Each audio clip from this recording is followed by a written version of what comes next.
Esto es el tipo de cosas que ocurren, Luisa María, Leonel, pues en Michoacán. ¿Qué decir en este momento con estas informaciones? ¿Qué pasa en Michoacán? Bueno, hay una descomposición social brutal que ha ido en escalada. Tú hablas de los últimos meses, yo diría de los últimos 40 años. Ahora que me preguntan, sí, creo que tiene que ver con una cultura distinta o un crecimiento en valoración de la vida distinto. Yo en 86 subí a Aguililla en campaña, 86. Un chiquillo de no más de 15 años, él decía que tenía 13, con cuerno de chivo y que decía que no iba a la escuela porque él era jefe de una cuadrilla que cuidaba la droga, ¿no? Las macetitas y les quitaba la goma. Pues ese chavito, si creció, tendría 40, si creció. Y sería uno de los líderes, ¿no? Y su cuadrilla. Vamos, en esa zona creció la gente y se dice que bajaba a Aguililla un avión que venía de Guadalajara y se llevaba droga.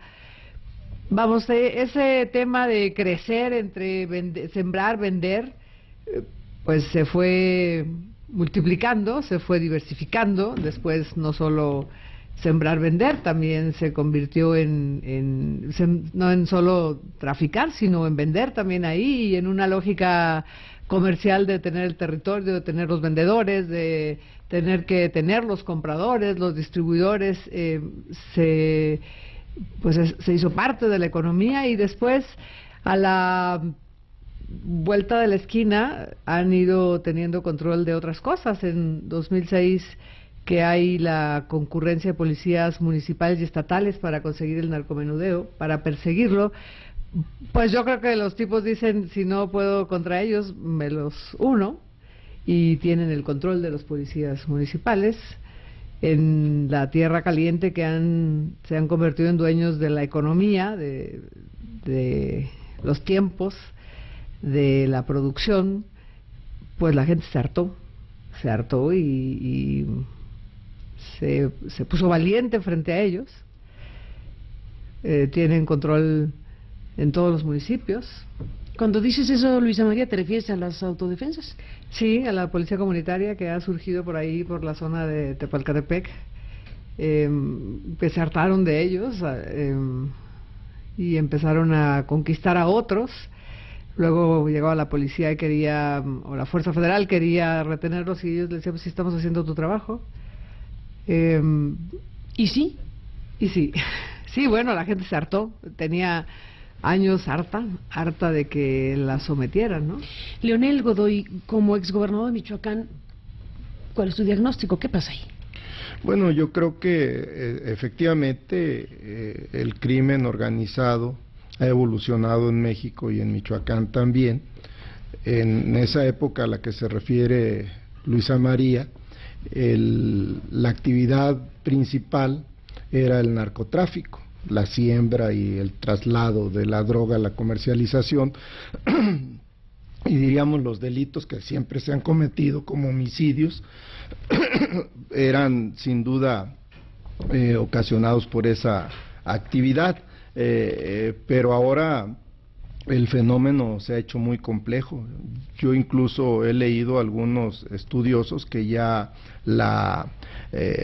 no es la principal fuente de ingresos, sino que ahora es el cobro de piso y la extorsión, que eso al ampliarse la base social, diríamos, de los delincuentes, pues obviamente ha ido generando lo que Luisa María le llama un hartazgo social de mucha gente. Yo creo que es un fenómeno ya muy complejo, Carmen, que deberíamos de hacernos cargo de que no se va a resolver de inmediato. Creo que un error del gobierno federal actual decir que en un año iban a resolver ese problema. Desgraciadamente no es así, porque tiene muchas aristas. Sin duda la principal es la criminal, pero... Bueno, que en un año iba a evaluar la estrategia y ver pero que iba a haber pasado. Resultados. Pues sí. Y pues no ha sido así. Algo está fallando. Pareciera ser que las deficiencias que se tenían antes, que era la falta de una coordinación plena y el ponerle énfasis a otros temas como el social, pues al final del día tampoco están dando resultado. Creo que llegó el momento de revisar la forma en que se está actuando por el gobierno federal, porque primero hay que decir que este es un delito federal. Eso a veces cuesta mucho trabajo entenderlo a la opinión pública, pero esto no significa que las otras autoridades no tengan atribuciones, competencias y responsabilidades, sino que alguien tiene que asumir la conducción. Y en los delitos federales, como todos los relacionados con el crimen organizado, es el gobierno federal.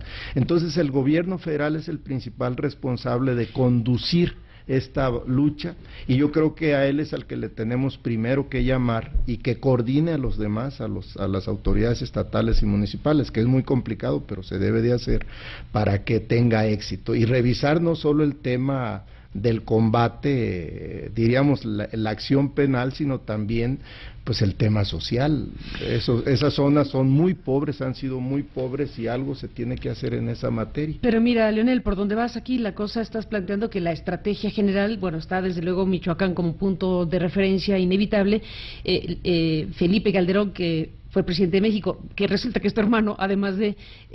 inició en Michoacán precisamente lo que se llama la estrategia del combate al crimen organizado a partir precisamente de los sucesos en Michoacán, y ahora estamos en el punto de que volvemos la mirada a Michoacán y volvemos al tema de si ese es el punto de referencia respecto a una estrategia general contra el crimen organizado, que no solamente es narcotráfico, sino los demás crímenes asociados ahora a este concepto de crimen organizado, que si nos atenemos a expertos como Buscaglia, pues son como 22 delitos correlacionados. Si tú me permites, también creo que, o recurriendo a la manera en la que el presidente Calderón atendió la gran problemática, él hablaba de 3 estrategias, ¿no? Una era la contención, que es la que todo el mundo conoce, la que pones las fuerzas federales, los acorralas, los mandas al monte, los detienes.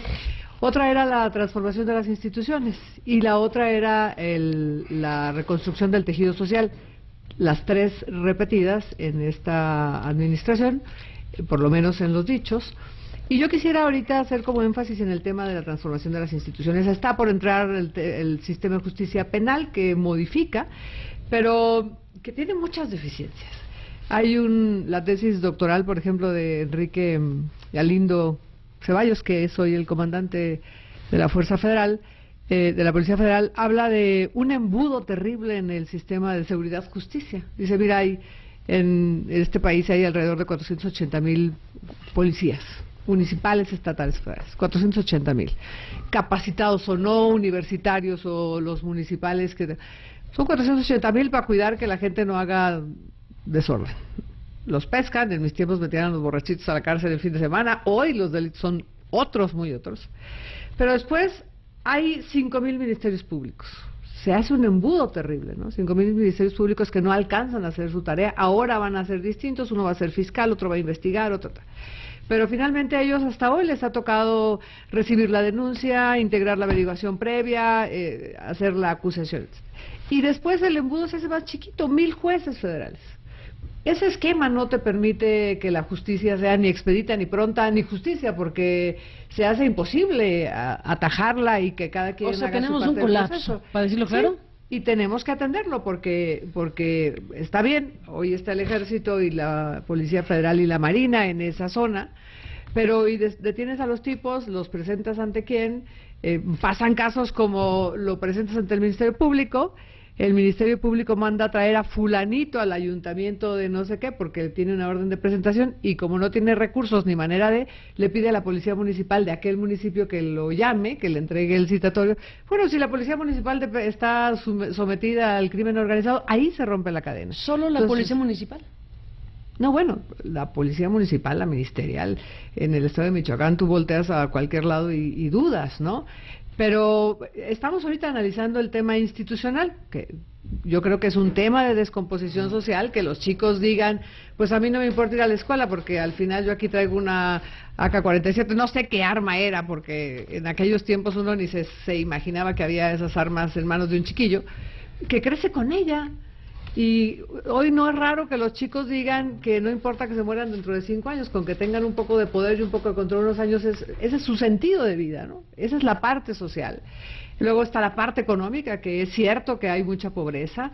El gobernador tendrá clarísimo que hay 10 municipios que producen, no más. ¿Por qué? Pues porque hubo una parte, por ejemplo, de veda, toda la tierra caliente, que se empata con la miseria, que se empata con el crimen.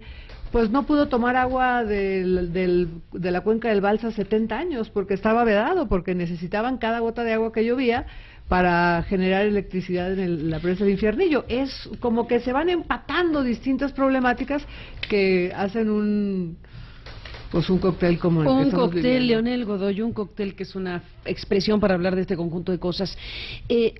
En tu experiencia, no solo de gobernador, porque pues has tenido toda una vida política en Michoacán, pero en tu experiencia, ¿qué descripción harías de las mecánicas criminales? ¿De qué tipo de cosas suceden? ¿De qué eslabones están conectados en donde participan, desde luego, los delincuentes claramente identificados como tales, pero también autoridades, pero también la población que es extorsionada y participa, si no, no puede producir o vender, etcétera?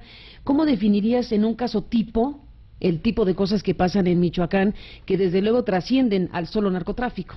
Bueno, tú estás describiendo claramente el fenómeno de lo que conocemos como crimen organizado. Tienen una organización, tienen una estructura que no solo tienen diríamos, un brazo delincuencial, también tienen un brazo empresarial, tienen un brazo político, tienen un brazo recaudatorio, tiene un brazo de comunicación social, y eso sin duda, reitero, hace que sea un fenómeno que tiene que plantearse su lucha desde distintas aristas. Yo no tengo ninguna duda que el planteamiento que hizo el presidente Calderón de declararle la guerra al crimen organizado fue una decisión correcta, pero insuficiente, porque sin duda efectivamente se estaban deteriorando rápidamente las instituciones, fundamentalmente las más débiles.